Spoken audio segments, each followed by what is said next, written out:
Hey, okay, what's up, everybody? We're back here to talk about the new episode of the Bad Batch and new trending up and down. And Josh said he had some curveballs for me, so I'm kind of intrigued and excited to see what he's wants to talk about. Uh, Curveballs. Curveballs. um, okay, so this latest episode of the Bad Batch. Um, Basically we just gotta talk about this new character that came in this episode. So our crew stops at this random planet for supplies. Uh, Well, wait, let me stop you right there. okay. It's it's not a new character. Well, yeah. See, okay, yes, it's not a new character, but it's a new character. Oh, okay, First time animated. first time animated reintroduction to a character. Um, yeah, let's just get right into it. Like this was Fennec, right? Fennec Shand. Yes. Okay, because like I heard her talking and she came on the screen. I was like, holy shit, that's Ming Na's voice. Like I can recognize that voice anywhere. Yep. And then and then there's the scene where she took the helmet off, and I was like, I was like anticipating the moment where I'd be like, oh, that's totally her. But then I'm like, well, it's animated, so I mean, it could be her. It looks like her, but I don't know. Yeah, the animation style, it is how do I say? Like if you look at Natalie Portman's or I guess Padme's model, doesn't really look like Natalie Portman much. Yeah, from Clone That's like Wars. my Yeah. it's like my go-to example. Yeah. Um, yeah, that is a good example. I mean, some of them match. Like feel like Mace Windu, you couldn't. Like, yeah, that's Mace, but I guess it's just because it's like the He's bald. the one It's bald just black around. guy. Yeah, the one bald black guy in the whole universe. So,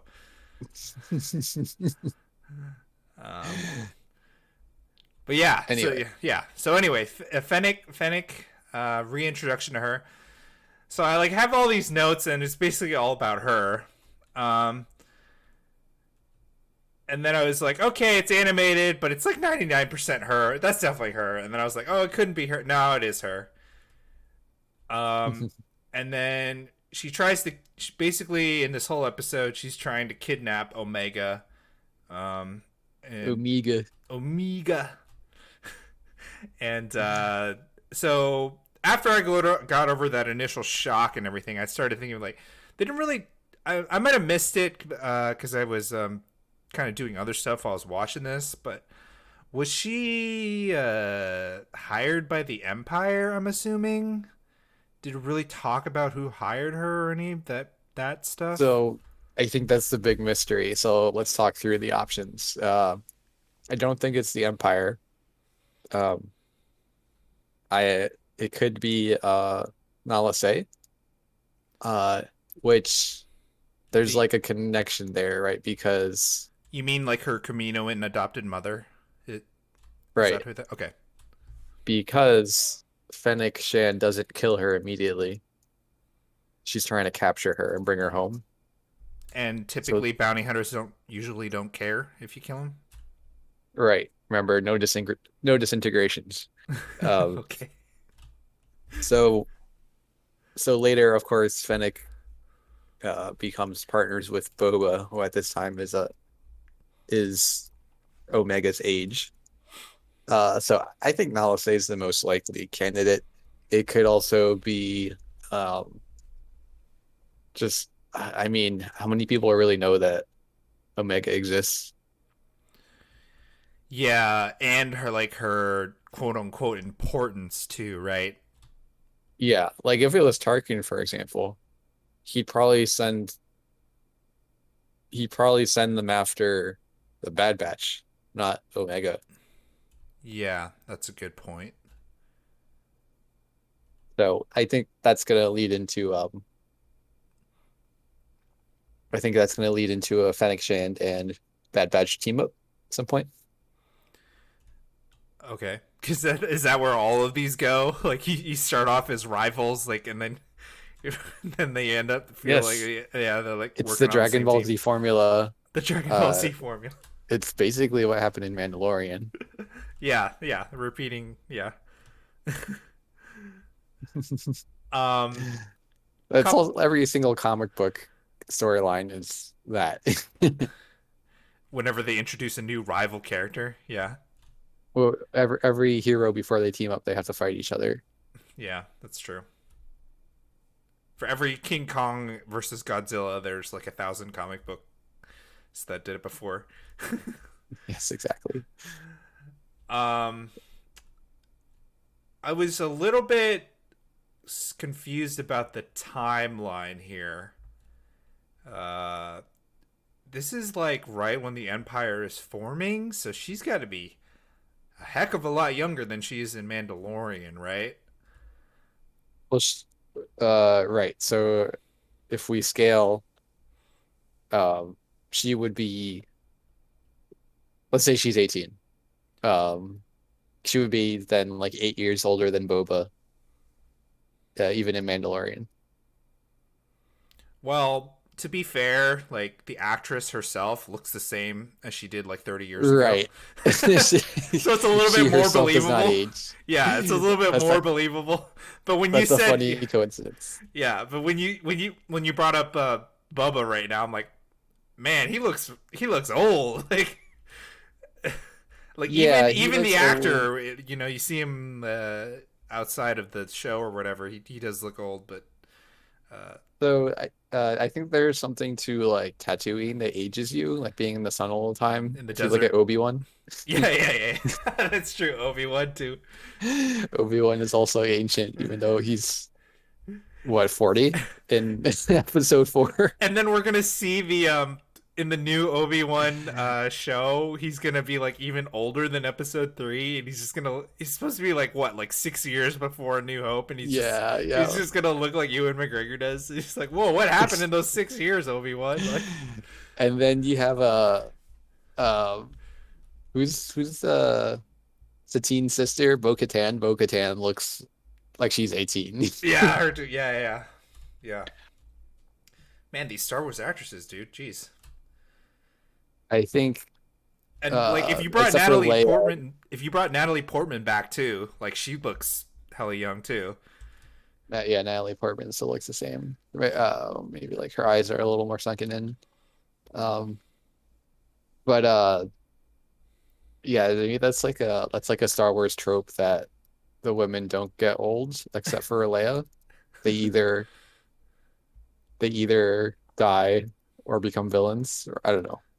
Trying to trying to make a Batman out of that one Try kind to of failed. shoehorn the Harvey Dent joke in there. Yeah. So, what were we talking about? Fennec's age, the timeline. Um, Yes. if we assume she was 18, it's like a roughly a 30-year gap, right, between the rise of the Empire and the fall of the Empire. Um, uh, I'm sure we no. could look this So up. Luke is like, I think he's 19 in episode 4, which should make him, I believe, 22. Or no, I Okay, think it's a but year and end a of half. Return of the Jedi, he's like late 20s though. I thought he was like No, 26 no, or no, 28. no. Um, so there's like a very small gap between A New Hope and Empire Strikes Back, and then it's like a year and a half between, or is it the other way around? I could have It's Okay, I the could have original sworn he trilogy was is like, 28 when Jedi ended, but no, because remember he's not old enough to go to the academy in episode 4. right, I'm just saying there was a larger gap between I don't know, 4 and 6. Nah, most well, oh well, in nah, that shouldn't change. In Legends, it's not that long, and they go into that in Shadows of the Empire. Okay, so if we say how old would you say he is then? What is the gap? I believe he's 21 in episode 6. Let me look it up. Man, that's kind of a So I short-lived guess empire. uh that's true. Um, but So I use like 20 years as like a baseline. So like everybody at the end of the Clone Wars is 20 years older afterwards. Okay. So like if this is like maybe a few months after the rise of the Empire that we're looking at now, right? Bad Batch, a few weeks to a few months, and Yeah, then it's like honestly it's like a Mando, week or two. Mandalorian, yeah, and Mandalorian is like a few months after the dissolution or the fall. No, I think it's like 5 years 5 years. after. So So at like 25 least years. yeah 25 at least 25 years. Right. Okay, I mean that's it's believable. It's just yeah, I guess it's more believable like you said that this actress just doesn't age. So Yeah. So although being an 18-year-old bounty hunter, damn, that's like right. Yeah, age is a little weird in also well keep in mind uh like Boba is like able to take down grown adults as like a 12-year-old. I guess you didn't watch Clone Wars, so so wait, say that again. Say that again. Boba in Clone Wars, he's like the same age as you see him in episode 2, and he's able to like go toe to toe with adults Could that just be really good training or really good genetics. or really good genetics? Um, I mean, Yeah. but I guess the point is like kids are not kids and old people are not old people in Star Wars. Okay, so they're like medieval people, where they're like a man at like 12 or whatever, Um, sure. and they get married at like 13. Okay, so I got this a little bit wrong. There are 3 years between episodes 4 and 5, Okay. and then there's like maybe a year. I guess they're looking for Han for like a year, maybe a little less than a year. It's just kind of messed up. Okay. So Luke Uh is oh, you mean after Jabba took him? yeah. Okay. So Luke ages 5 years or well 4 years in the original trilogy.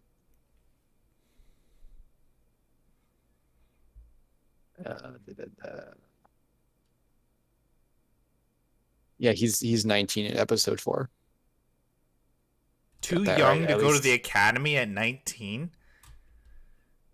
Yeah, it's interesting, right? Even back then, George Lucas seemed to be making a commentary about when's a good age to allow people to sign up for the military.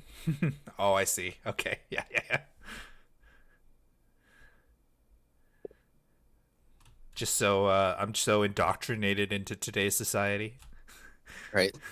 You can fire a rifle, but not drink alcohol or whatever. Mhm. Uh, totally, uh, totally off topic, but I'm seeing an uprise in people saying that every household should be given a gun in America. Is this trending for you? No. What? I've heard two people today who don't know each other like spout this idea. So anyway, let's move on. But Okay.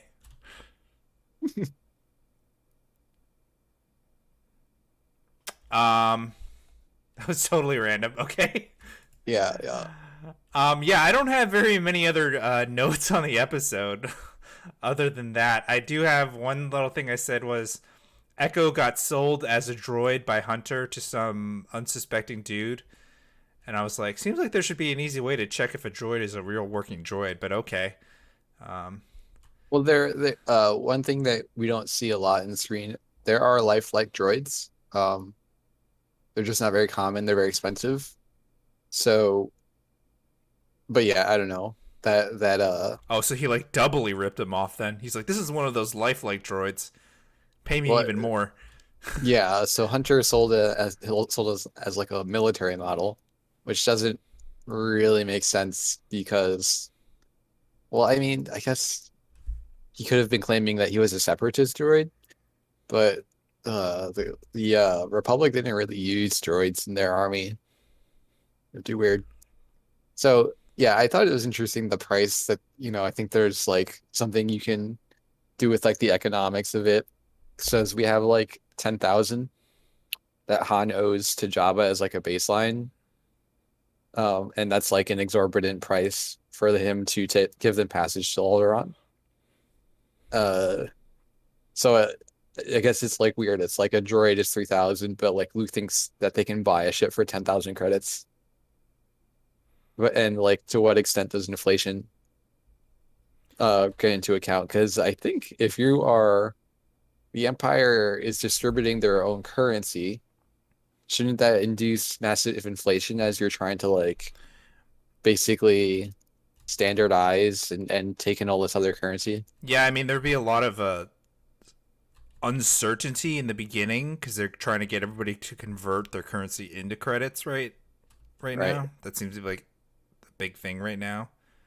Yeah, so I don't even know if you could like fairly compare what like right now how uncertain it is in the beginning prices and everything versus when Luke was Right. Is there speculating. a galactic stock market? I would assume there is, but well, I don't know. Do Hmm. empires have stock markets? Well, it's a capitalist economy, right? With like It's a capitalist underworld economy. um well, there's some elements of like barter system in the Outer Rim, right? Because like Republic credits are no good there. Yeah, yeah.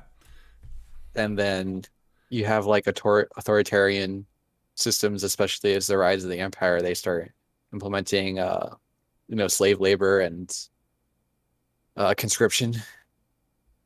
So I don't know. I don't know like if you have a lot of currency in Star Wars, are you able to like invest in other companies? Unclear to me. So maybe no, maybe there's like not too many elements of capitalism in Star Wars. Well, yeah. If there is, it's just something they haven't explored a lot of yet. Right. Uh, I mean, there are a lot of economics in Clone Wars.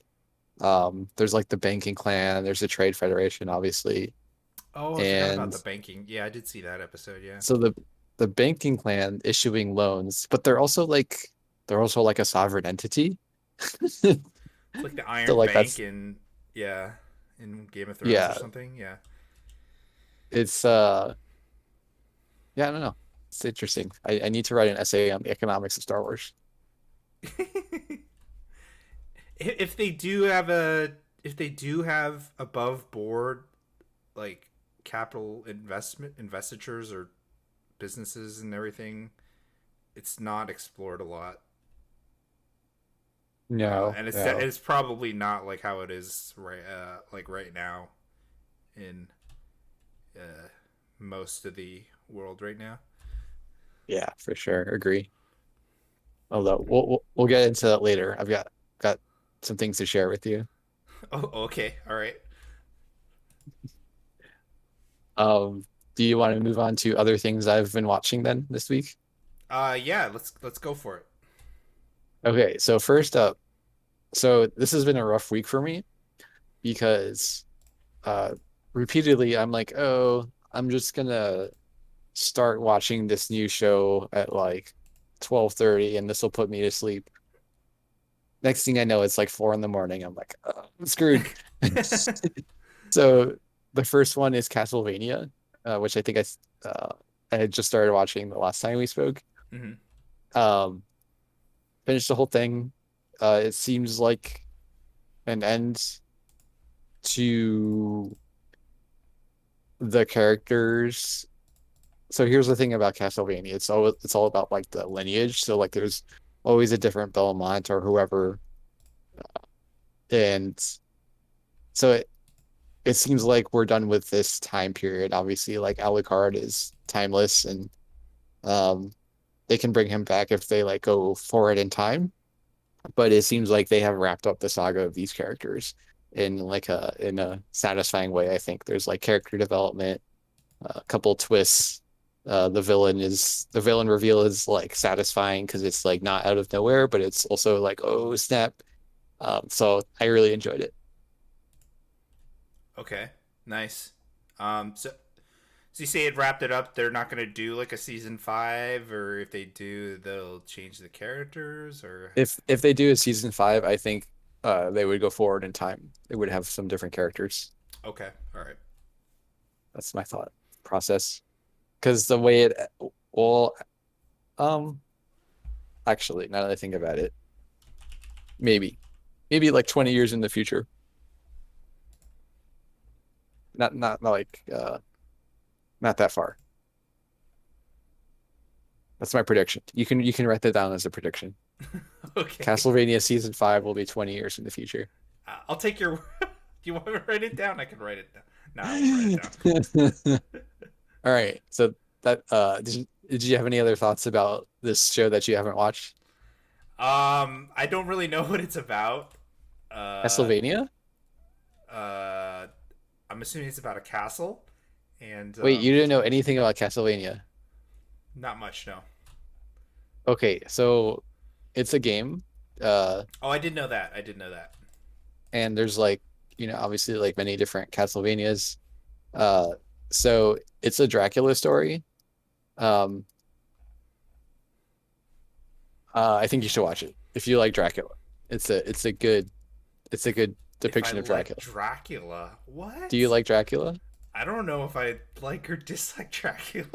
So well, for my own context, I managed to somehow like submit essays for like three different classes in college as an English major about Dracula. So like and Bram Stoker's Dracula, I mean, and also some like films I mixed in. So I don't know if I'm a Dracula fan, but I guess I have read and seen a lot of Dracula. So, but it's the action's great, the animation is in the style of like did you see Blood of Zeus? I think it's called. I'm aware of Blood of Zeus. Okay. So like I believe they have, if not the same animation studio, at least for some of the animation, they use the same studio. So it's a certain animation style that you may or may not like, but I think it's good. I think it's worth watching. Okay. So um I'll tell you the premise and then we can move on.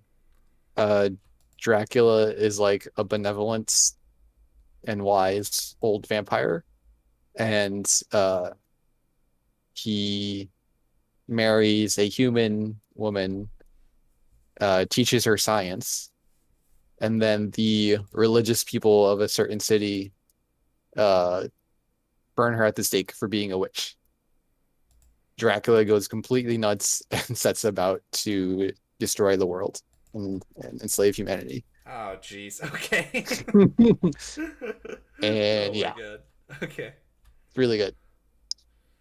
Okay, next up, Jupiter's Legacy, which I think you were watching or you're going to watch. I was thinking about it, but I didn't get around to it. Okay, so Jupiter's Legacy, thought it was great. It has some great actors, some great performances. I haven't read the comics. Um, it's from Mark Miller, who also did Kick-Ass and Hit Girl, uh, and I think one other property that I'm forgetting that was converted to a show or a TV or whatever movie. So yeah, it's kind of in it's like a slightly more optimistic, but only very slightly optimistic Watchmen kind of. Um, That's funny. You like said like slightly optimistic, and I'm like, what? And then you said Watchmen, and I'm like, what movie right. is more So it's optimistic like we're than starting at the Watchmen? bottom, Yeah.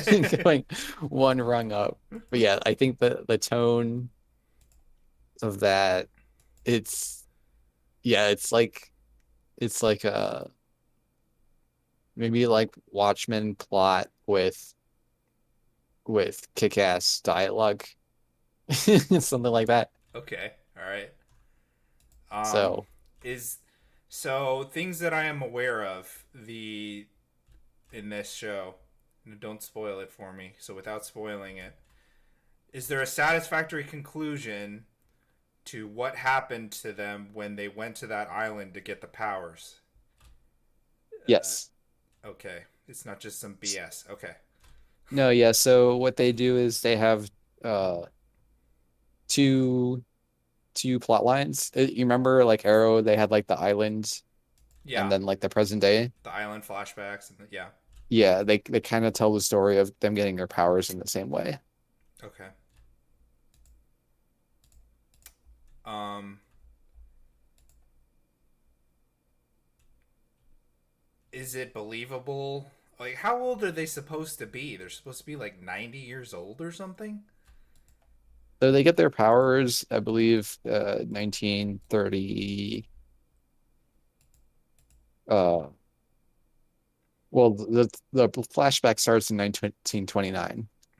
Uh, I want to say they get to they get their powers maybe less than a year. So yeah, like 1929. I was not clear on what year it is in the present, but yeah, they are either 100 or getting there. Or Okay. I guess yeah, that would be 90 if it's present day. By yeah, I think that's right. But Okay. also the timeline is slightly different, right? Because they've been superheroes since the 30s. Uh, t- you mean like how they age timeline, or No, I you mean just mean like it's world like not in events. our world? Okay, I gotcha. Yeah, yeah, Yeah, yeah. so Okay. it's a little hard to tell exactly what year it is because it's a different, it's just like things have happened. Oh, okay. And yeah, there's nothing to like date them. Like 9/11 didn't happen or something. Or No, I don't think so. okay. Um, what else can you tell us? About Jupiter's Legacy, yeah, like I said, I think there's some great acting performances in there. Um, Animation's really good, the costumes are great. Uh, yeah, it's good. Watch it. Okay. Yeah, I'll bump it up. Um, And finally, this is the one we haven't talked about. So this is the curveball. okay. Curveball incoming. Are you familiar with a Netflix? Well, okay, apparently it was originally a Crackle TV show. Uh, it is now on Netflix, a TV show called Startup. Startup. You never heard of it, right? I never heard of it. So neither had I. Um, uh, it popped into my Netflix feed. I normally don't watch previews, but I watched, the kind of 30-second preview they give. It's got Martin Freeman in it, and just the one scene, I was hooked. So if I told you like the title of the show is Startup, you probably think it's like Silicon Valley, that TV show, right? Yeah. It's not. It's nothing could be further from what it is. It's uh uh I don't want to spoil the plot, but it's pretty dark. It's really relevant to current events. Like even I think this first came out in 2016, season one. Mm-hmm. And I'm still going through it. I think I'm in season two now. But it's like really, really relevant to things happening in our modern day and age. Okay, I There, read the premise. Yeah. Okay. what it, tell me what it says in the premise. Startup follows the emergence of GenCoin, a brilliant yet controversial tech idea centered on digital currency. An idea that gets incubated on the wrong side of the tracks by three strangers who don't necessarily fit the mold of tech entrepreneurs, and a crooked FBI agent who will go to any lengths to take them down. Yeah, so that synopsis is like really understating so many things about the show Oh, really? that yeah, like oh my gosh, no, you gotta watch it. It's so good. Okay, how far are you into it? I'm in season two, episode two. Okay. It has long episodes. Okay. 10 eps a season looks like. Yeah, I think they feel long too. They're like really meaty. Okay. All right. Yeah, this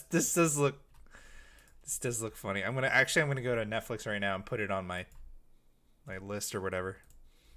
Yep, yep, yep. So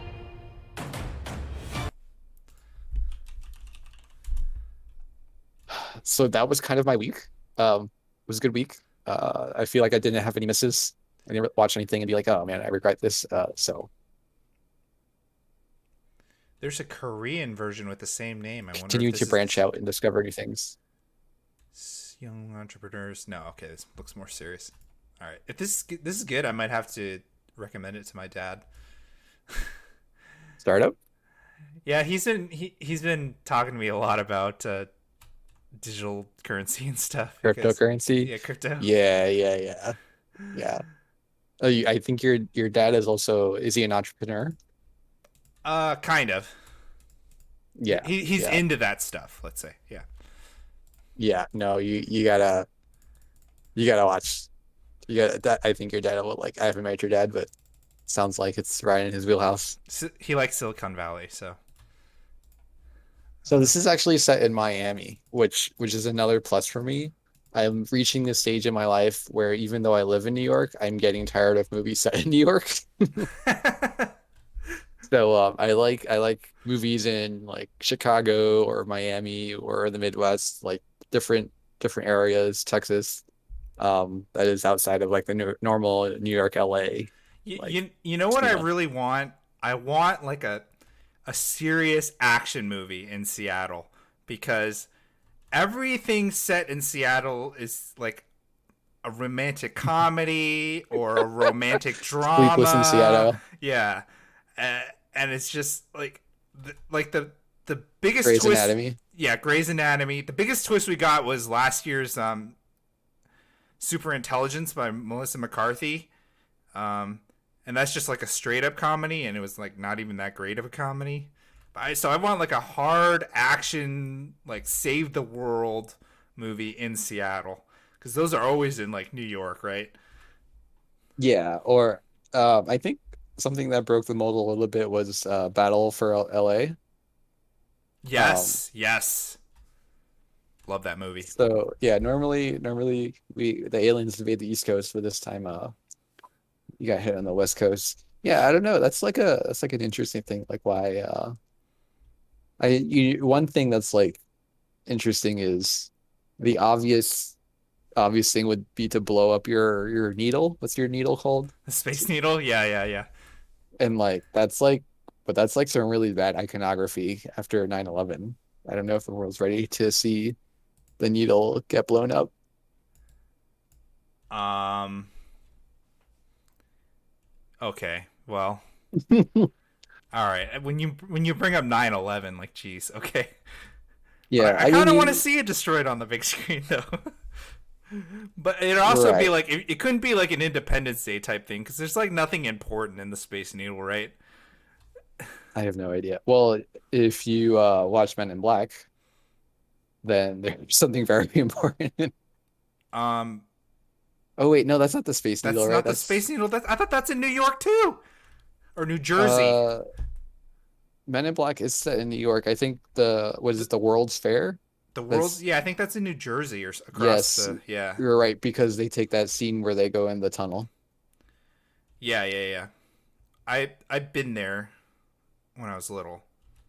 Oh, interesting. I have never been. Okay, I used to live in New Jersey when I was little. Did you know that? No, I didn't know that. Where like North Jersey, South Jersey? Like Central West, kind of close to the Pennsylvania border. Okay. About 2 hours away from New York. We Yeah, used so to you're like go really to, close to Philadelphia. yeah, kind of. Sometimes we would, like once a month, we'd go to New York Chinatown for some good Chinese food. Yes. And candy and dumplings. Yeah. I guess dumplings are food. I had dumplings today from the Chinese store by where I live, and it wasn't bad, but it's not like the dumplings you get in Chinatown, which were the place where I usually go, where I had gone previously in my life. I found out they got shut down by the health inspector. So that's New York for you. Always the best Chinese restaurants get shut down by the health inspector. It's like It's it's like a interesting, right? cliche. Yeah. Well, if you think about it, first of all, New York has the strictest health code in the world. And secondly, a lot of like the way that you cook is technically not safe to eat. And when I mean like fine dining, right? So like raw meat or like undercooked meat, uh, like raw fish eggs, like all this stuff that, you know, or like the chefs that like have to dissect the fish in a certain way or else it'll poison the person who eats it. Like what? And it's like you know, compared to like McDonald's where they literally fry everything to death and like it's literally like burnt to a crisp and has no flavor to it except like the salt that they add, which is killing you and giving you diabetes and all this stuff. Um, so like yes, there is a way in which if you want to have really good food, you gotta take some risks. Oh man. I say this as a former restaurant manager in New York. So and I used to actually one of the stores chains I used to manage was it was a poke, so like sushi in a bowl basically, or a burrito, a seaweed burrito, and you know, like raw fish.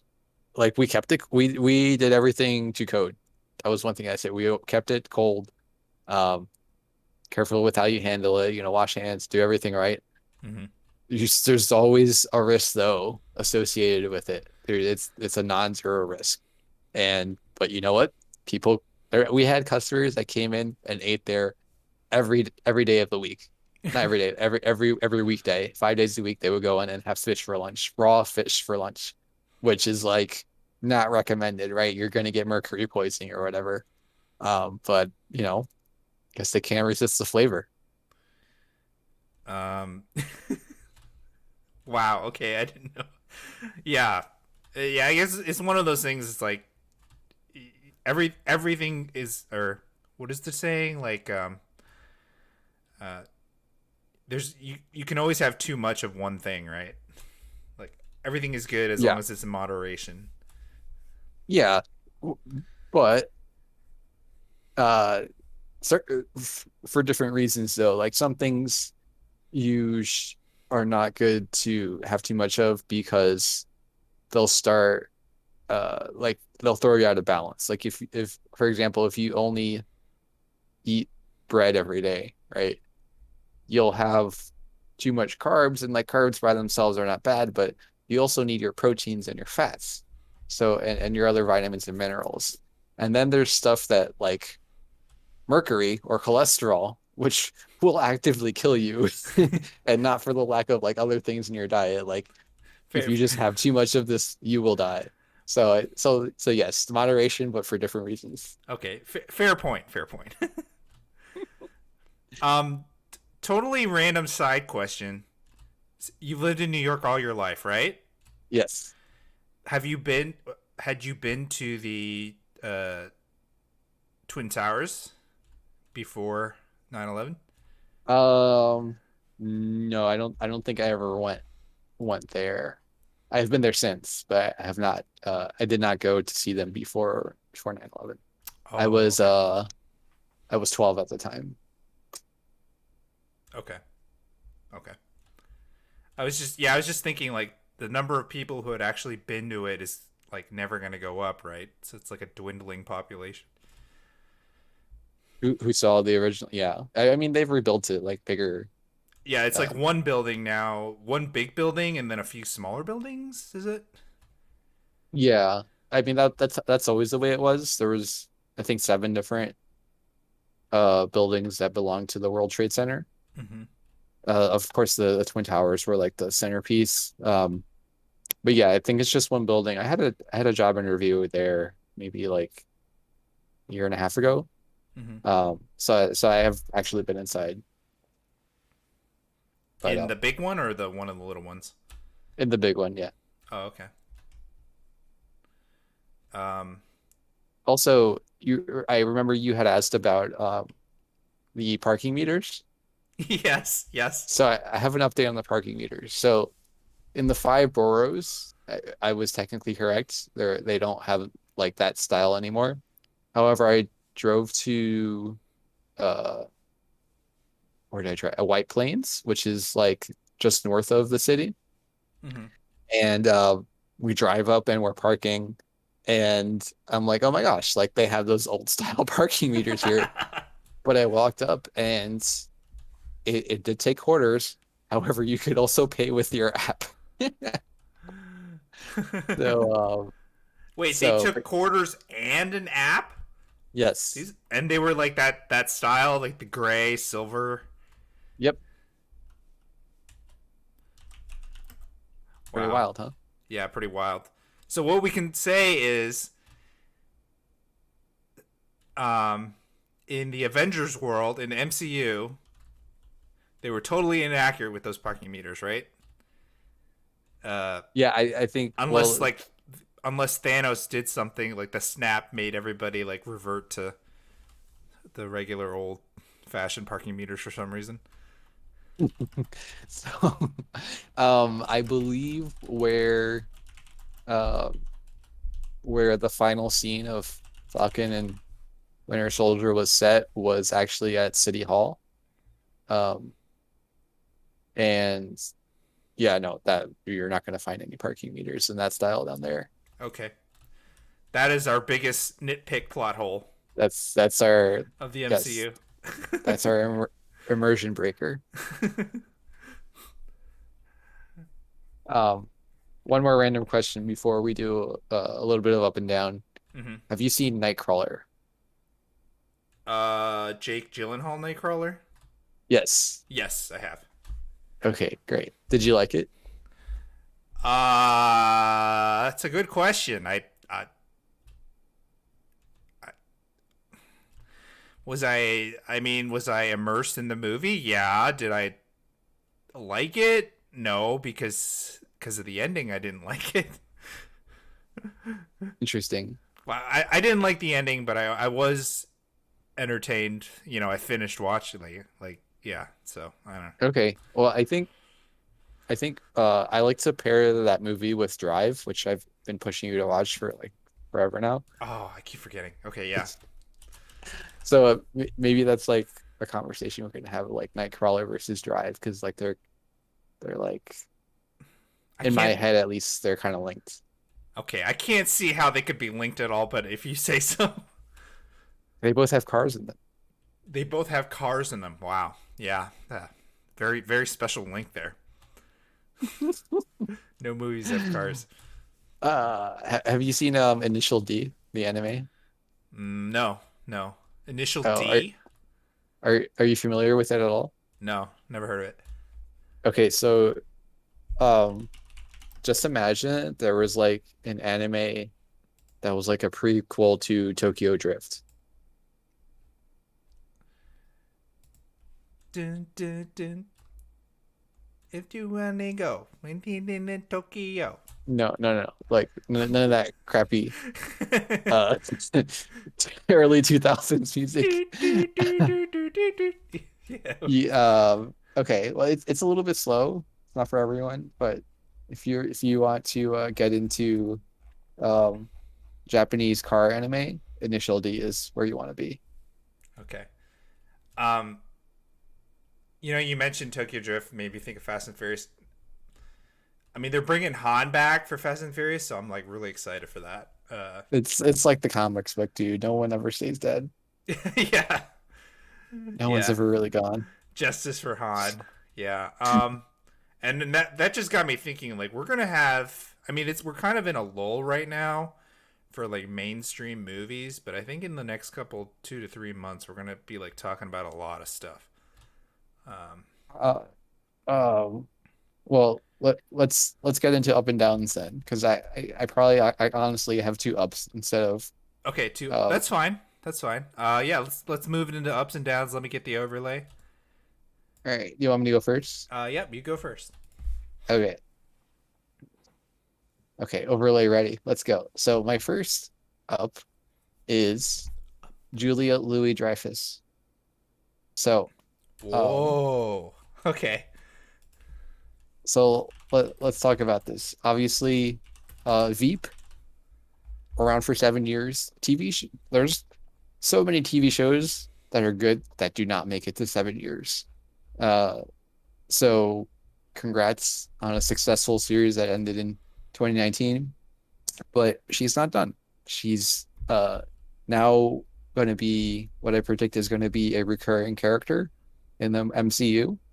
And I feel like being in the MCU is like a rite of passage. Like if you're in the MCU, you are now mainstream, if that makes sense. Um. Okay. Yeah. I mean, she always she. I mean, she was Seinfeld, dude. Like always mainstream. Yeah. That's true. I mean, Yes. like whenever So I talk about her with my mom, she's still like, "Oh, that Seinfeld woman." yes. Yeah. So Seinfeld, obviously like international phenomenon.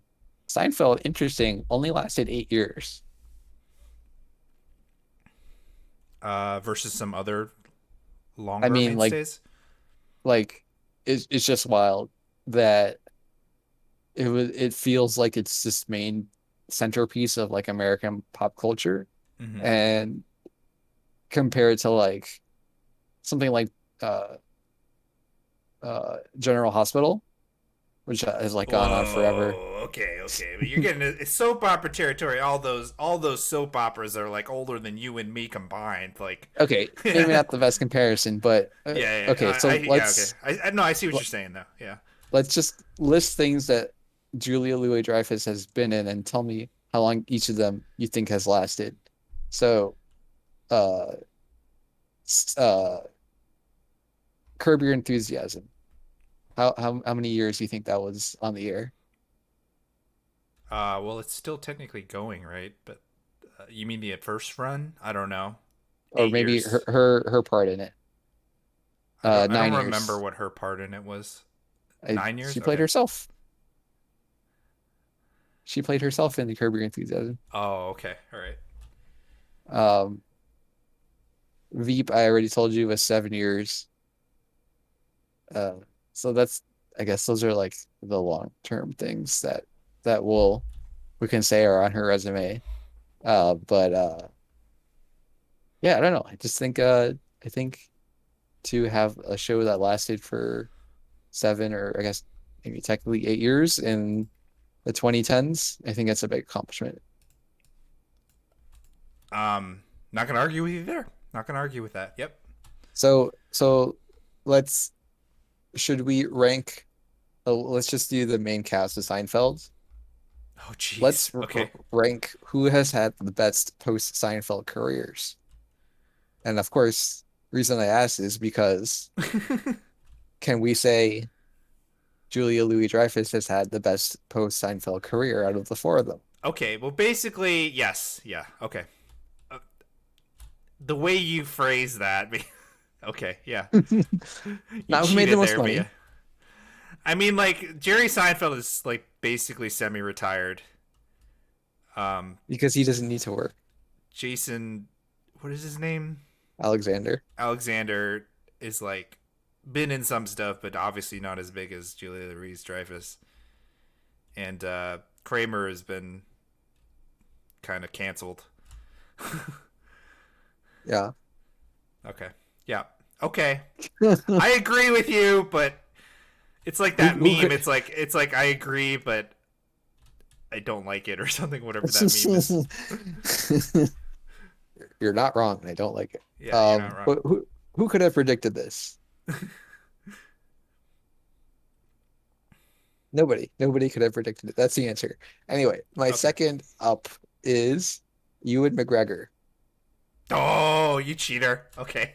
So, I think he's to an extent been an obvious one that we kind of both shy away from because it's so obvious, and like he is Obi-Wan, and every like Yeah, I it's was. kind Yeah. of like a uh I mean, we talked about this. Like, it's kind of like saying The Rock is trending up. Like, of course he's trending up. Like, he's one of the few A-list actors in the world. But obviously, we've got the Obi-Wan TV show coming out. But if you like start to look at Ewan McGregor's career, it's getting to be pretty impressive, right? So he's in uh he's in the DC. Well, yeah, wait, did he die? He's in the DC universe as the Black Mask, and which Yeah, he was died. He died. But he yep, died. Don't worry, because no one's it's ever a really comic gone. book movie. Yeah. Um, I thought he did awesome. I didn't know it was Ewan McGregor for most of the movie, and that's always awesome. He just had something come out called Halston. Um, Yeah. What is that? I saw that on my feed. I looked at the preview a little bit. It's like a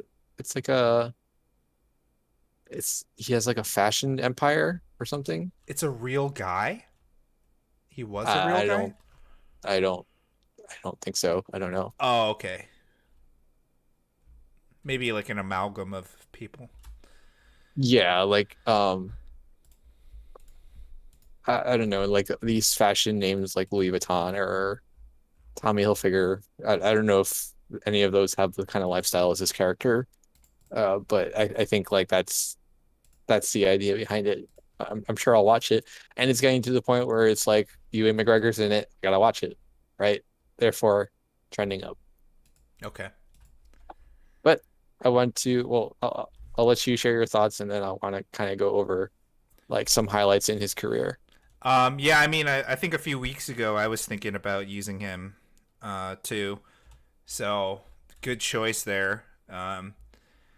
And I actually think he is trending up. I don't think he's like you said, like at the top already. I think he's had like a like ups and downs, like a sine wave or something, or uh, Yeah, that's. I think that's a good way to put it. but he's never been like tanking or anything. Um, so yeah, and I'm looking at his IMDb. He's got, besides Halston and the Obi-Wan show, he's got like five other things in the works. So Yeah. yeah, Let me he's ask you this: is Ewan McGregor the next Gary Oldman?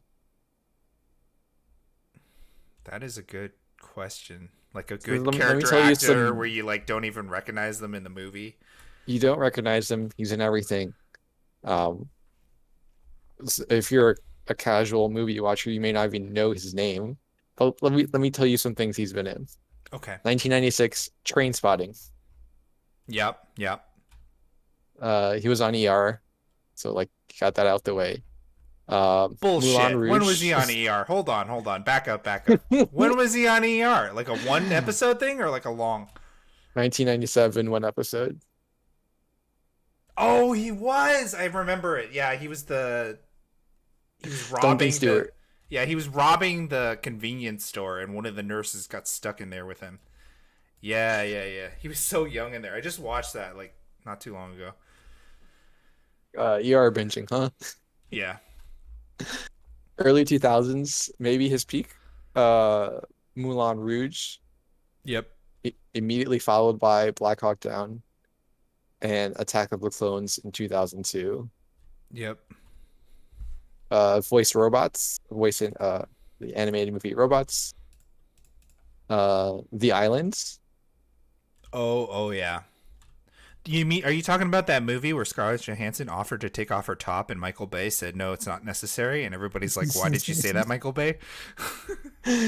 Oh, Michael Bay. Yeah. But But anyway, yes, yeah. yes, Go The ahead. Islands. Keep going. Yep. Um, not to be confused with Shutter Island. Uh, and then so that kind of also in The Men Who Stare at Goats, by the way, Angels and Demons. Angels and Demons. Yep. Okay, so skipping ahead, seems like 2012, 2013, he was not in many things.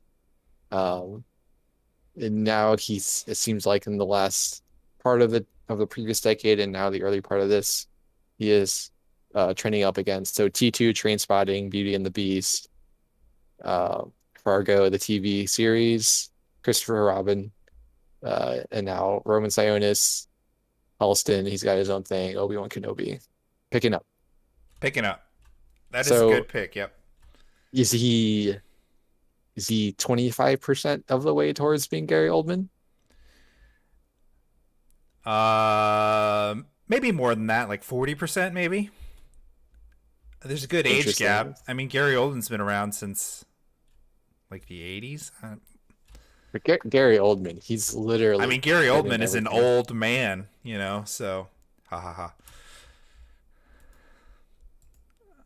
Yeah, but he's literally been in every. Yeah, yeah. Honestly, his first credit for a film is in 1982. So yes, Maybe he's not that far ahead then. it's just pure timeline. What does he have? Like 15 years on Ewan McGregor? So like, is Ewan McGregor going to catch up in the next 15 years?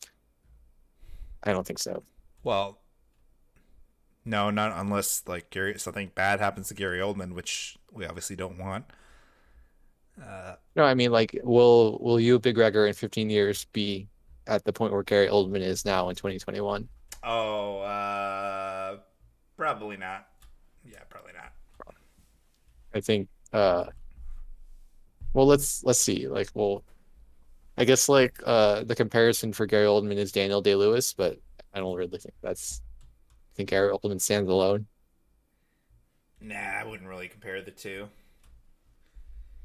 Just for the volume alone. Yeah, Daniel Day Lewis is like doesn't work a lot. Uh, he only worked like once every few years. Right. So And it's almost like it's hard to name a character that Gary Oldman has not played. Because I'm not sure if you know this, Gary Oldman has actually played Jesus. No, when sorry. He played Pontius Pilate in a Jesus TV miniseries, is this a long time ago? 1999. Jesus TV miniseries. He played Pontius Pilate. He has played Lee Harvey Oswald. He's played Sid Vicious, uh, Dracula, speaking of. Uh, well, apparently he played Lee Harvey Oswald in two separate things. He was Reverend Arthur Dimmesdale in The Scarlet Letter. Uh, he's done voice acting for some video games, including Medal of Honor, Call of Duty, Legend of Spyro. that I did not know that. I wouldn't think that he would want to do that kind of stuff. So here's something I actually just learned, which is kind of horrible, but um, I didn't know he was in Harry Potter. You mean when you watched Harry Potter, you didn't know he was in it? Well, I have never seen any Harry Potters, but I didn't know he was. Oh, you never seen any Harry Potters? Okay, No, I read the first four books. okay. Maybe you should get on that, dude. Harry Potter? Watching the movies? Uh, No. I don't know. Motivation's low. Okay. All right. Well, can't make you Anyway, if you don't want to. um, and then obviously Mank recently, still being nominated and winning Oscars at the ripe old age of checks my calendar for 42 plus 63. He turned 63 this year. Um. Yeah, I don't know. I mean, you can compare them, but I don't know if he'll ever catch up. Yeah, yeah. I guess what I'm trying to say is no one will ever be Gary Oldman again. Yeah. Yeah, that's for sure.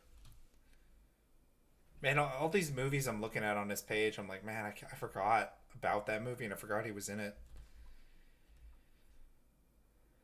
Yeah. We should start a separate podcast where we just watch Gary Oldman movies.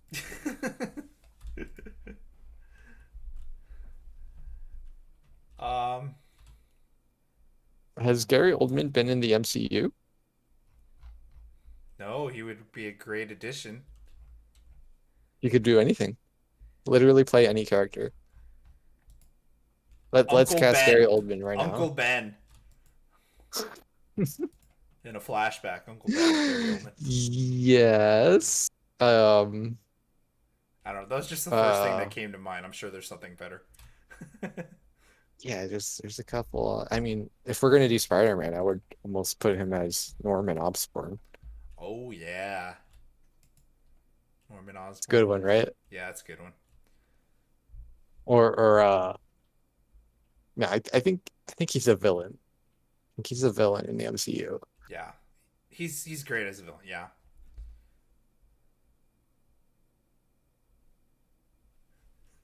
Anyway, Thanos' abusive dad. I could see him being that.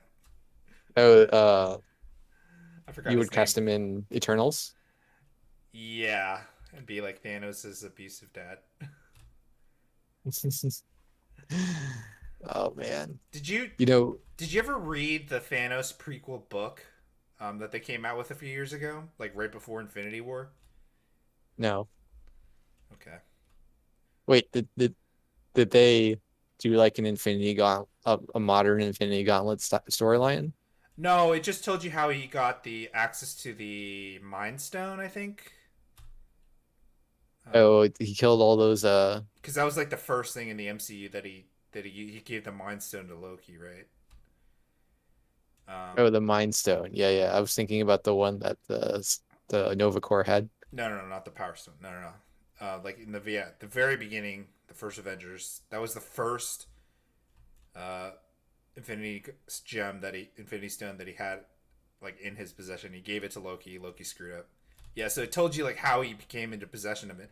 And then I remember before Infinity War came out, they were like, "Oh yeah, this book about Thanos is gonna be canon. It's totally gonna be canon."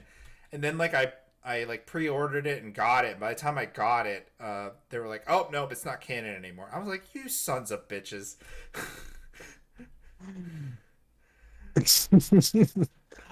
I was like, "You sons of bitch! You got me to buy." I was like, "Oh, you so dirty. Why you got to do me like that?" But I yeah, would never touch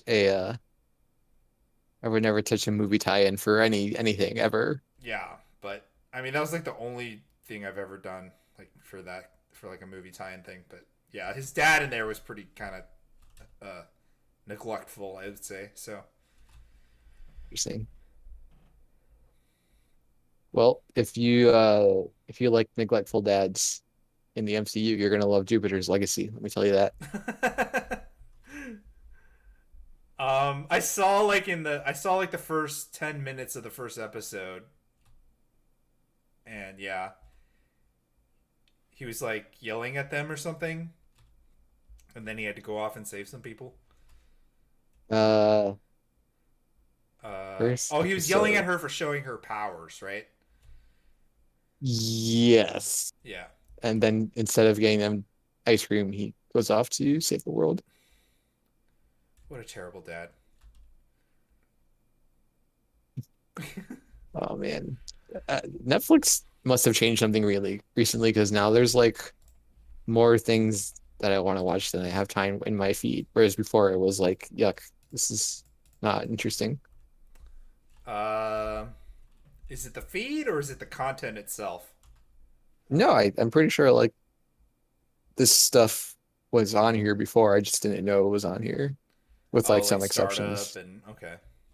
Yeah, like a startup I don't think is in the startup is now a top 10. I think they've made it a thing since the pandemic started to like every 2 weeks there's like a new main thing that they're doing. Like I feel like before the pandemic it wasn't as Um, uh no, I prominent, I would say. oh Shadow and Bone. I haven't even started to watch Shadow and Bone. Um, I feel like they had maybe one new thing coming out every week before the pandemic, and now it's like multiple genres of things coming out Okay. every Friday or whatever. All right. If you say so. But it like here's the thing. Netflix, this is this is why I signed up for Netflix to begin with, way back in the day, was to get DVDs for old movies.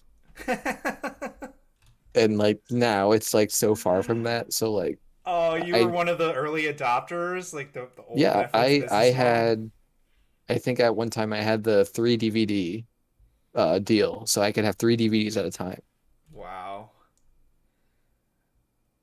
yeah, and so like, and it was great. And I got to see on DVD quality like a lot of movies that I never would have touched otherwise.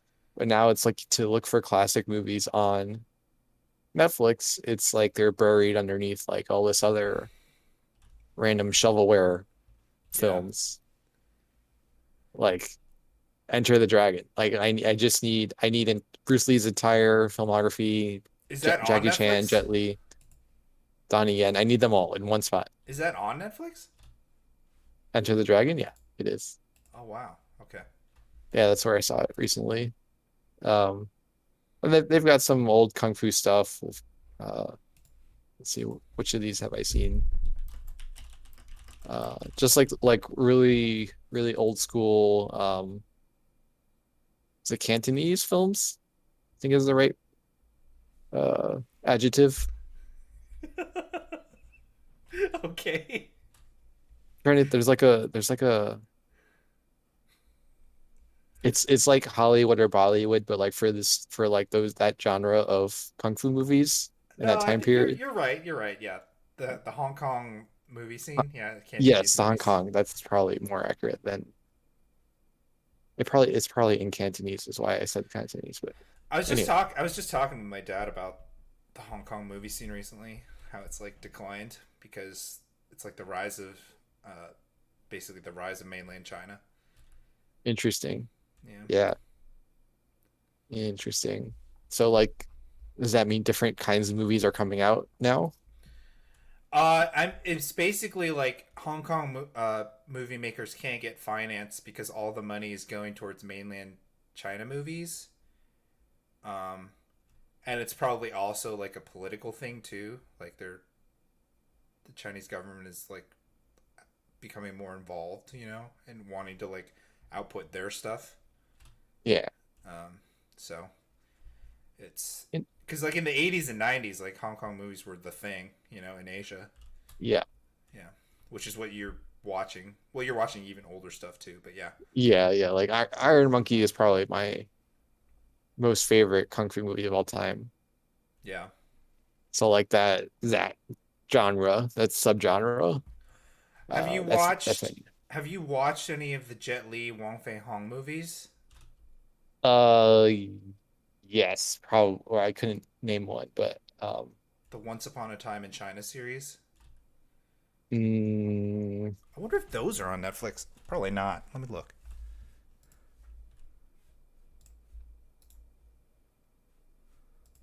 just gonna search Jet. No. Yeah, if you can get access to those good quality versions of those, because I know there's like a lot of not great quality versions out there, but um, those are those are my favorite. Oh, looks like Jet Li is not on Netflix at all. Maybe there's something going on there. I know Amazon has a lot of old kung fu movies, so maybe it's on there. Yeah. Scorpion King 2, Rise of a Warrior. Talk about a shared universe. Scorpion Uh, King 2, Scorpion King 3, Scorpion King 4. Jesus. Straight to VHS. All of them. All All right. right. Yeah, Trending up and we're down. still waiting for your trending. Yeah, that was a long tangent. My trending up and down. My down for this week is this is the one I was telling you about that I thought was really good is Taylor Lautner. Oh man. So when I thought of him, well, whatever, a few weeks ago, I was like, oh, I haven't seen him in a while. Oh wow! Now that I just looked at him right now, something popped up. But like I was like, he had nothing in the works on his IMDb page. He'd been in some TV series a few years ago that I'd never even heard of. Um, the last thing I heard of him being in was basically the Twilight series. I know he had like one movie in there somewhere where he tried to star in it, but it did terrible. Listen, Taylor not Lautner, the definitive Taylor not Lautner for me will always be Shark Boy. Oh, okay. See, I never watched that, but yes, he is Shark Boy. He looks like a shark. Yeah. Um.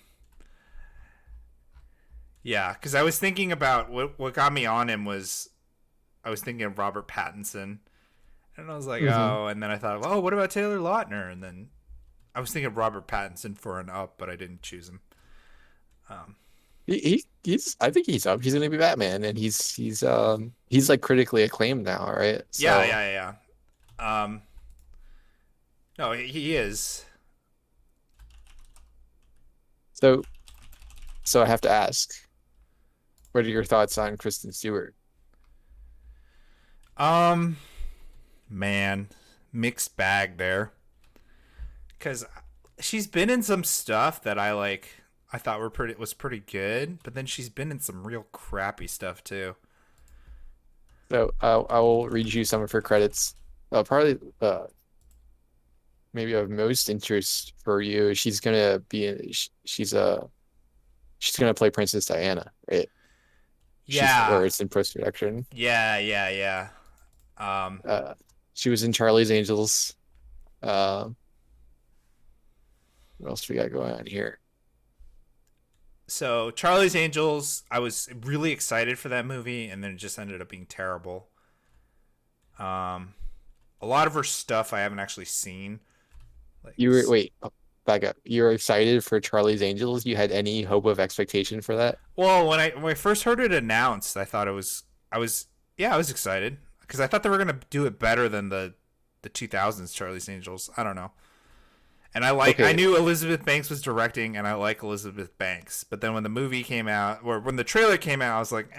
And then the movie came out, I was like, eh. So I'm confused. I want to challenge you on some inconsistency here. So okay, all right. if I remember correctly, you were really down on Men in Black International. I was before it came out. I thought it was going to be good.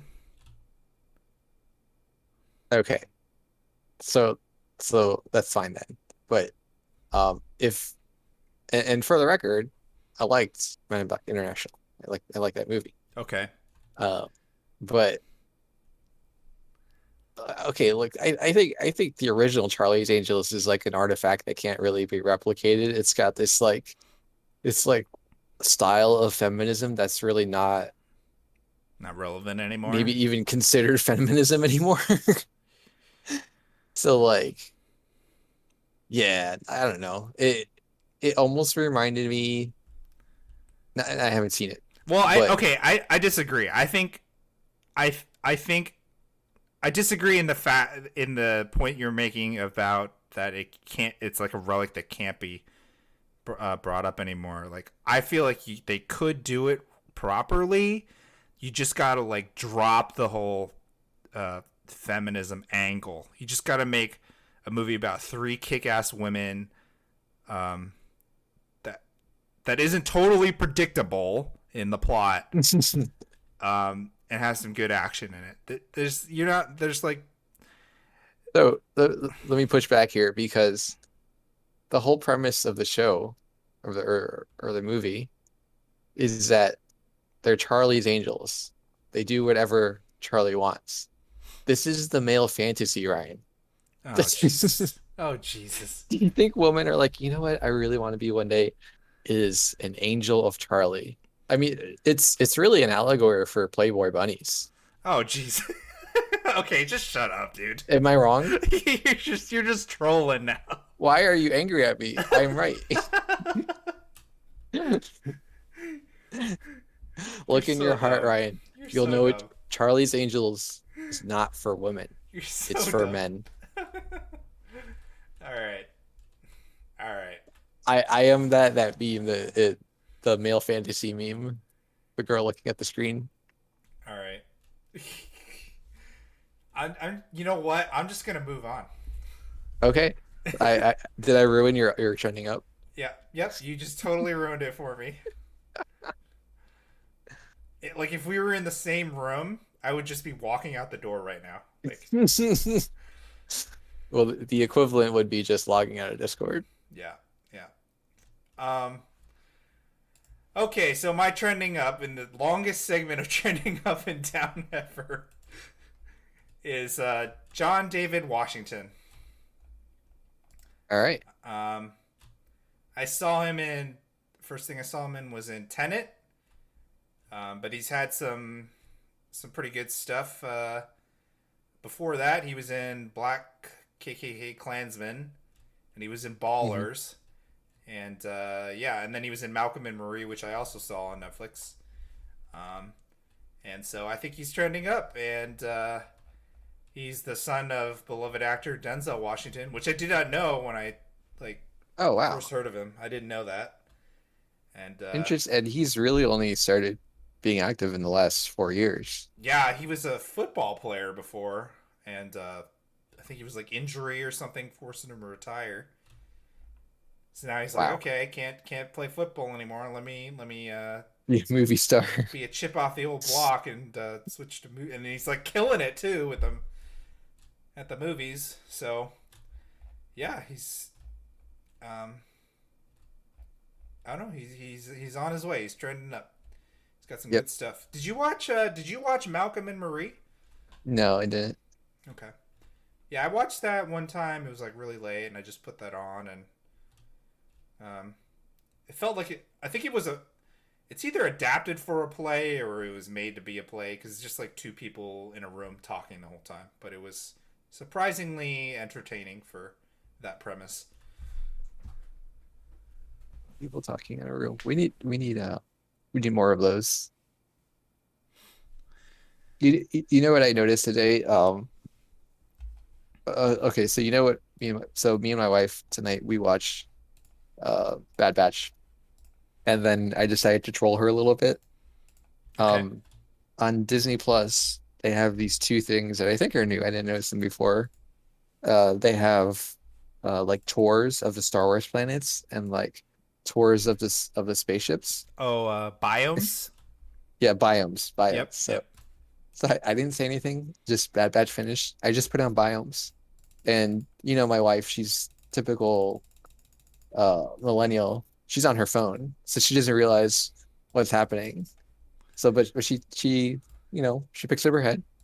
She watches us fly through Hoth, watches us fly through Tatooine, watches us fly through Takodana. I think we got to Crate, and she's like, "What is this? Where are the people?" And I'm like, "This is just a tour." So I managed to troll her a little bit. Um, Did she think but like another episode was supposed to be on?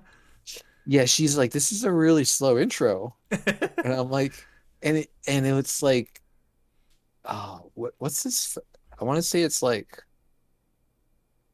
maybe like some old movie where there's a scene where a character's like walking through the desert and they're walking towards the camera, but it's such a long shot. It's got to be like 90 seconds of them walking towards the camera. And like that's unthinkable nowadays, right? You would never just have this like long, wide shot of just like a landscape with nothing really happening in their dialogue, no music either. Yeah. Yeah.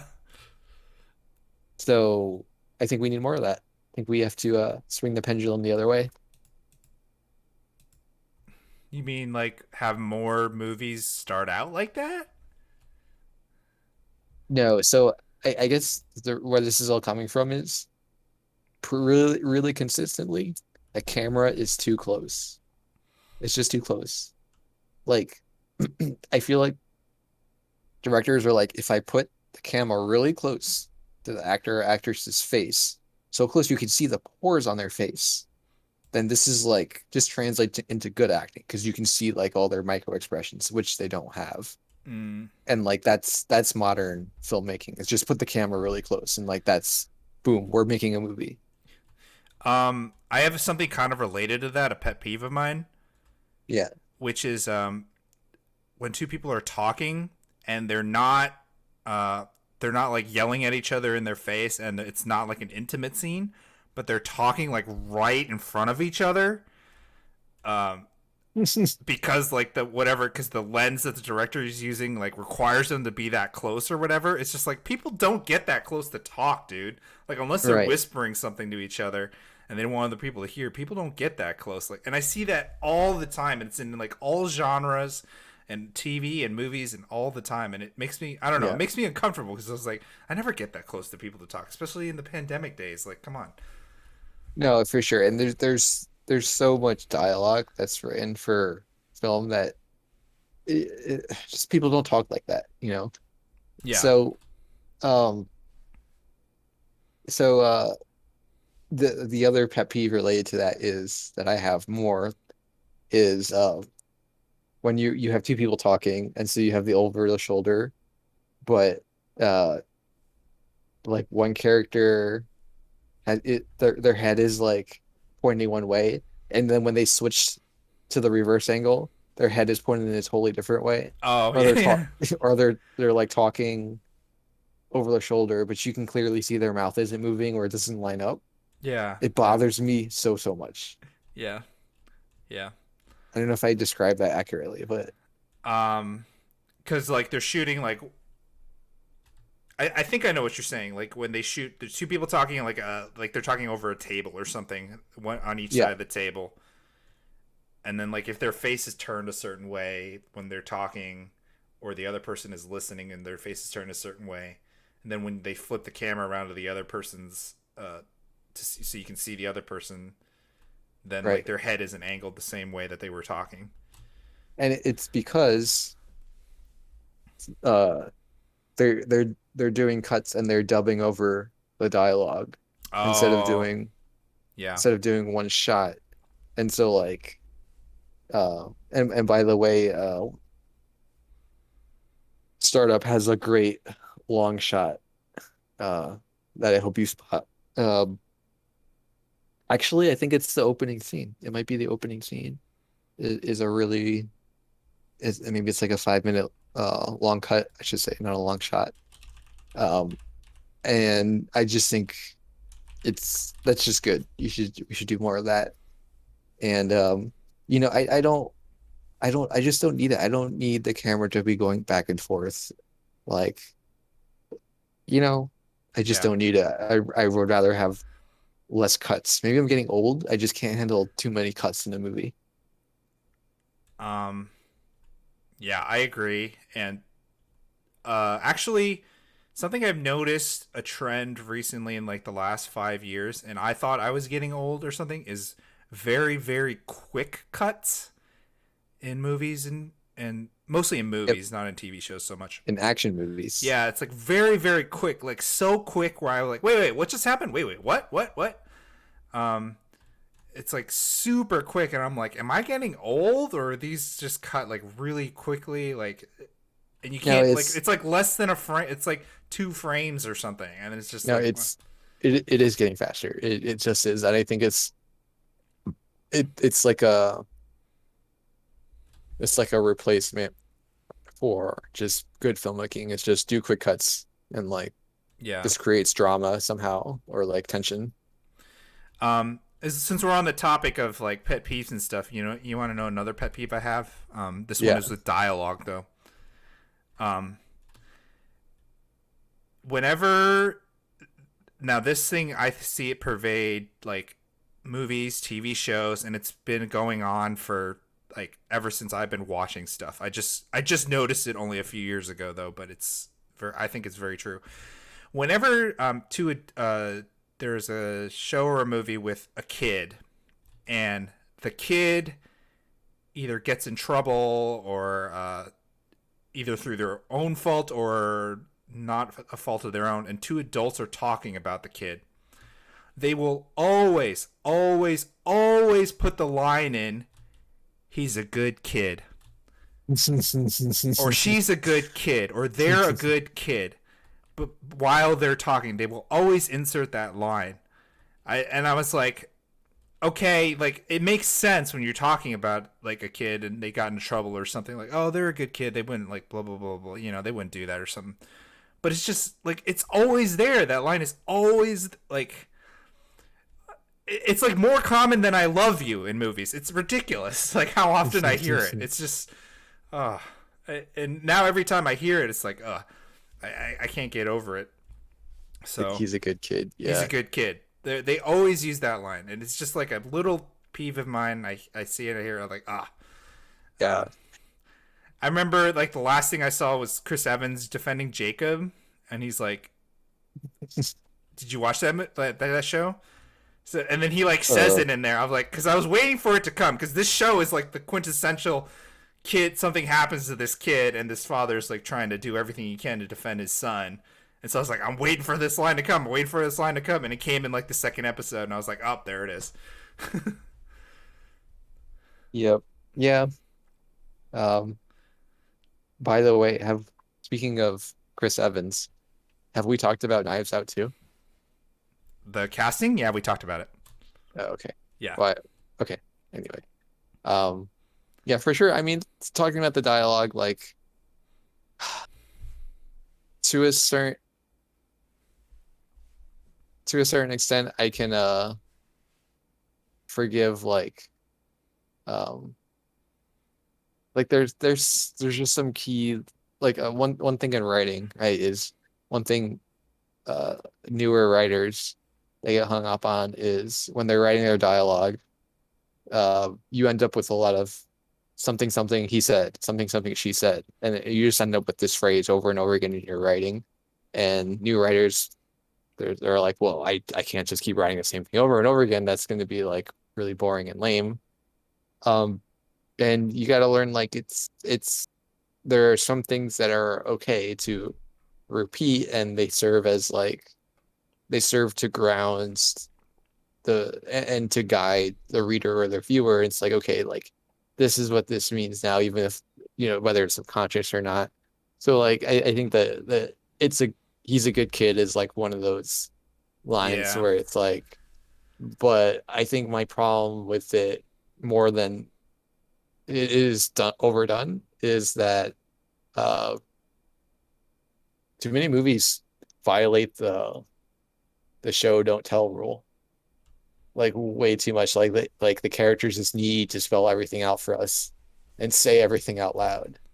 And I really appreciate movies that treat me like an adult and let me watch what I'm watching and like formulate my own thoughts about it rather than telling me what I'm supposed to believe.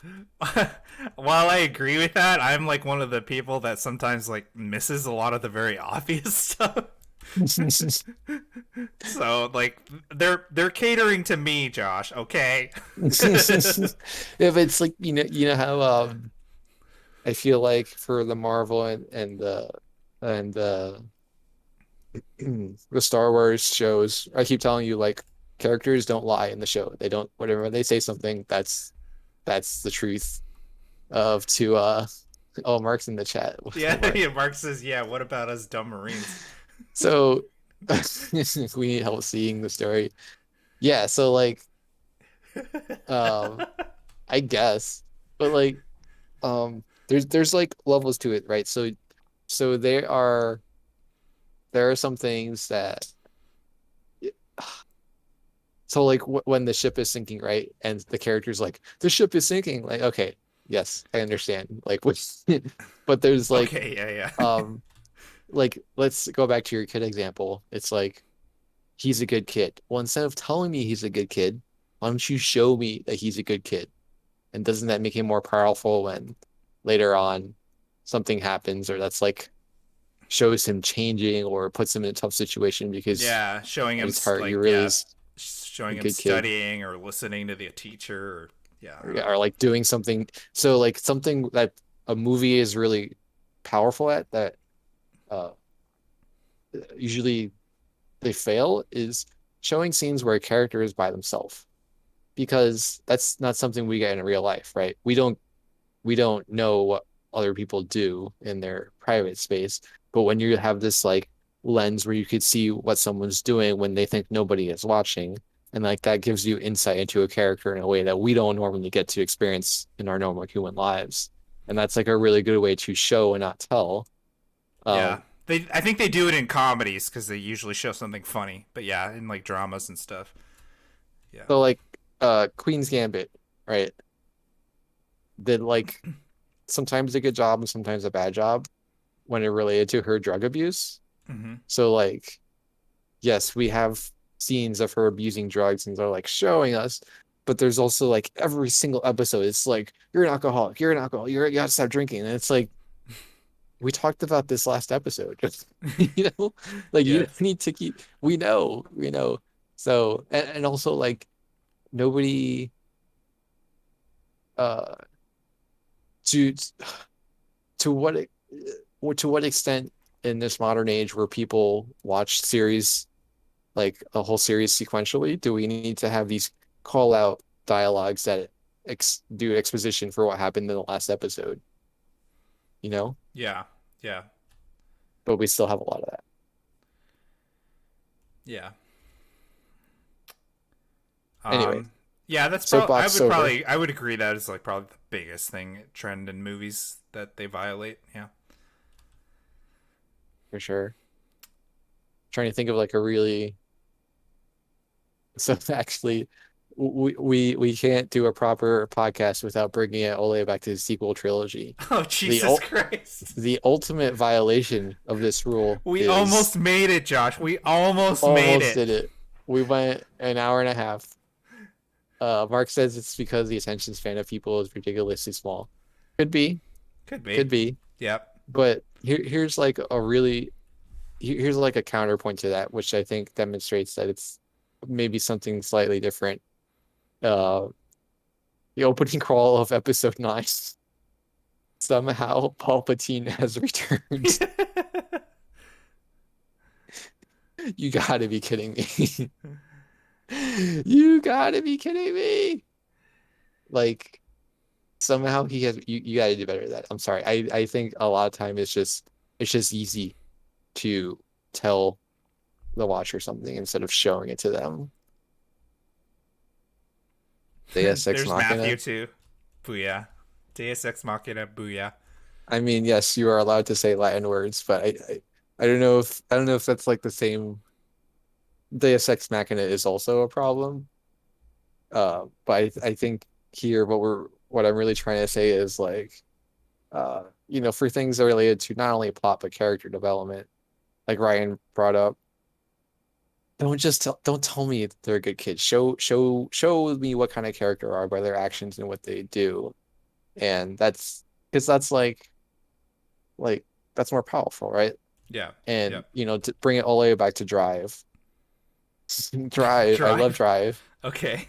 And I hope you love it too when you watch it because there's like shockingly little dialogue. When you know, when I hope to rewatch it soon.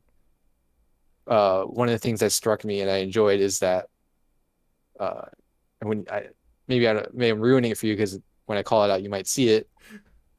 When Anakin killing younglings, I think. Um, but Okay, Matthew. in Drive, they do so little telling. They just show everything, and I think it's really powerful, really good. Okay. Yeah. Okay. I definitely have to watch that for sure. Um. The guy is deaf, so it's a lot of showing. Are you talking about Sound of Metal now? I think Drive. Is he deaf in Drive? Or He's no? not deaf in Drive. Okay. Wait, is he? He's not deaf in Drive. I don't know. Did I I miss haven't that seen it. whole movie? Did I miss the I point? haven't seen it. He's got He's the got music thing. I think you uh might be thinking of the um, Ansel Elgort driving movie. It was like a similar title. Driver versus Drive. We're talking about the Ryan Gosling movie. Yeah, the Ryan Gosling movie. But yeah, the music thing is making me think about Sound of Metal, which is like Sound of Metal did a great job of showing and not telling, in that characters never talk about each other in that movie. They never ever talk about each other. They only talk to each other and have these back and forth conversations to each other. More So, realistic. Yeah. right, instead of this exposition, like, here's what I think about this Thanks, person, Matthew. therefore it's Good true. night, See you, Matthew. Matthew. Night, Matthew. And that's probably why it's a good movie. One of the reasons. Um. So, so Okay. like, remember how like you at the end you were like, um, you like you and I had different interpretations on the tone of the Well, see, ending. this is what I'm saying is like, I agree your interpretation was right, but I missed a lot of like the obvious stuff. So like I'm like one of those more naive But uh do you think you would have viewers. enjoyed it better if those things were like really explicitly spelled out for you? I guess it depends on how they did it, but yeah, probably not. Yeah, I think for me it's like, um, you know what was kind of a show that subverted this in a good way is Breaking Bad. Excuse me. So you remember how Skyler for like seasons was like, don't put us, are you putting us in danger? Are you putting us in danger? To the point where it was that like exposition. It's like you are putting us in danger by her asking this question. And so like, and also her asking is like displaying the problem, many problems in their relationship and in her life. And then finally he gets frustrated and he says, I am the danger. And he's not just saying the line to be menacing. He's also frustrated because she keeps asking. She's really annoyed about it. Yeah, And yeah. so like it's almost to me it's like this like really almost like a meta comment. It's like stop asking this stupid expository question when here's actually what's really going on. Oh, that's an interesting take on that. Breaking Uh Bad so good. yeah. I did not think of it like that at all, but yeah. And there are moments when Breaking Bad does it really bad when it's like whenever it's Walter is talking about like how he's sick, you know. Yeah. It's like yeah, we know the premise of the show and also like they go forward and away from that premise like at will. Yeah. I should watch this show again. I only ever watched it once through. Breaking Bad's pretty Breaking Bad's pretty good. Um Do you watch any like TV like on actual television? I watch Jeopardy every day. Oh, interesting. What's your take on the hosting situation? I like it. I like it. I mean, and I think it's a great thing. Like while they're trying to figure it out, they might never figure it out. They might think this is just like what they want to do from now on. I like that they didn't rush to like name a successor. You know, and I actually think it's good for the show because it's like, it's like, oh, who's gonna be the host in the next 2 weeks? So like it's kind of cool. Um, that being said, sometimes it's like, who the hell is this guy? Like, they like bring people Yeah. on, and you're like, who is that? Oh, I get okay, all right. I guess he's okay, but It's I like think I those kind of like people it. on Dancing with the Stars and like this kind of it's like am I supposed to know who this is? Yeah, yeah, yeah, yeah, yeah. Dancing with the Stars. Yeah. Um, or like even more so like Mass Singer. Like I'm like I Oh feel yeah, like that I'm too one. old for that. I'm just like, what? I didn't know Who? any. Like a TikTok star? Like what? Like Oh, yeah. is that really some of the people that have I mean, there was like a YouTube star that I'd never heard of. Um, yikes? yeah. So, and then there's like singers from like other countries, I think, that I never heard of, and then it's just, oh, okay, whatever. So, Imagine like us getting on Dancing with the Stars. People are just like, from from the that's what it's like, right? world renowned and critically acclaimed podcast, Certainly critically something. I don't know about critically acclaimed. so critically something. Ryan and Josh, they will be dancing as a quad with their dancing professionals. Oh my God. Oh God. Impressive. You got your son and your wife on the side cheering us on. Like in American Ninja Warrior. Yep. Yep. Oh Uh, man. yeah, my fat Anyway. ass started stumbling over myself. All right. Anyway, let's try to wrap this up here, Josh. We're closing in on for having a really quick review of Bad Batch. We've turned this into a 100-minute long So session. to recap, we talked about sexism in Charlie's Angels. Um, we talked about Pet peeves in the movies. raw fish, Raw fish. um, parking meters in New York. Parking meters in New York. Oh wait, Just a hold on. I few gotta write this down. I'm gonna put this in the YouTube description. Okay, go again. Go again. um, sexism or misogyny, even misogyny in Charlie's Angels. Parking meters in New York, raw fish, the Space Needle, World Trade Center. World Trade Center, also uh, Pet peeves in movies. pet peeves in movies, show don't tell violations, and Star Wars Episode 9. How it all relates to Star Wars Episode 9. Wow. Okay. We already talked about what you've been watching. I'm gonna go really quick. What I've been watching: Dawson's Creek. Uh, Okay. I know it's totally random. It's on Netflix. It came up in the feed, and I was like, okay, let's watch it. I never actually seen it. My sister watched it a lot when we were growing up, but I was always just like, Classic. yeah, it was on, but I wasn't paying attention. So it's pretty funny. It's pretty nostalgic. 90s. The music is like, whoa, I haven't heard that song in a long time. And then like the way he dresses, I'm like, oh, those are the days.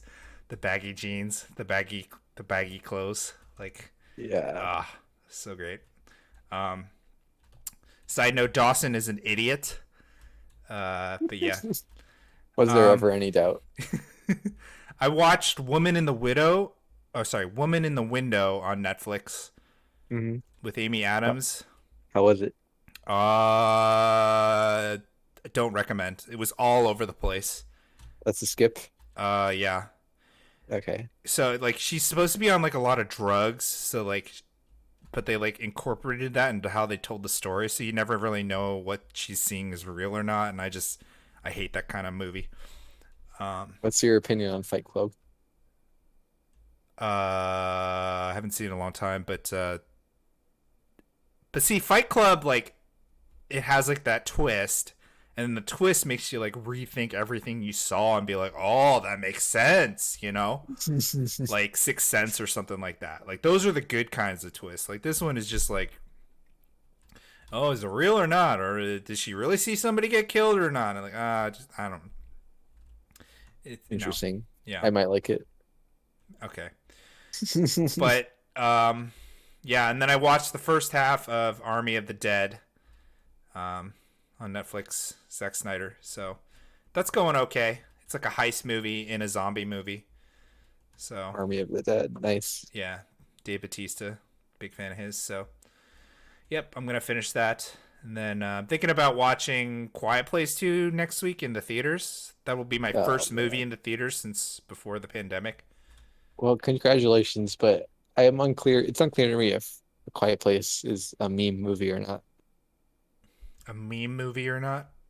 Yeah, is it like good? Is it just like only good for memes? It's a good movie, dude. All right. I'm giving the definitive tell message on that. Not a show, don't tell. I'm telling you, it's a good movie. Okay. So yeah, I guess and then I kind of also wanted to watch For All Mankind season 2. That just wrapped up, so I told myself I was gonna watch it after all the episodes came out because I didn't want to wait every week. So I might do that. Did you see that show? Which one? For All Mankind? Oh no, I've never even heard of it. Oh, okay. Pretty good show if you like space stuff. It's like an alternate history thing of what if the space race never ended. Um, yeah. If only. Actually, it's like what if the Soviets got to the moon first is really what it's about. So like, Oh, so like Superman, Red Sun. uh, yeah, without the Superman. Um, Uh, yeah, and then so it's like the U.S. refuses to give up, right? So like they keep trying to top each other. Um, Excellent. so yeah, that's what I'm thinking about, and then plus based on what we talked about today, Jupiter's Legacy, Drive, Startup, and Castlevania. So I got a big playlist, upcoming Yeah, I'm playlist. gonna finish Startup for sure. It's really good. And then I'm not sure what I'll watch next. So a little bit of a free agent. You're not gonna go see Quiet Place too? Yeah, no, I haven't seen part one. I can't watch part two. Wait, you didn't even Also, see part one, and you're passing judgment on it like a meme movie or not? Like you got to see it to pass it judgment was a on it. it was a question. I wasn't judging. I You was got I to was watch asking. it with your wife in like a dark room. No, you don't have to. But So one thing though, I think I've been spoiled because I've seen trailers. I'm I noticed John Krasinski was in the first one, and I don't see him in the second one. What does this mean? he is in the trailers in the second one. What are you talking about? John Krasinski's in the second. Well, I don't know. Well, in like one trailer I saw he wasn't, but he was in another one. So Okay, all right. So that would have been a spoiler okay. if it was what I thought it was. Um, no, you should watch it, dude. It's pretty good. All right, It has a great ending too. By ending, I mean like the last 5 seconds of the movie. no, 5 seconds. Well, when people say ending, they mean like how the characters ended up, right? But I mean like literally the last 5 second scene was awesome. All right. Um, okay, yeah, that's it. That's what we got going on. We'll be back next week for episode 5 of Bad Batch, and then next month we got Loki coming back. So a lot of good stuff to look forward to. Oh boy, Thanks for I'm listening. rubbing my hands together. You're Bye. rubbing your hands together. Okay, bye.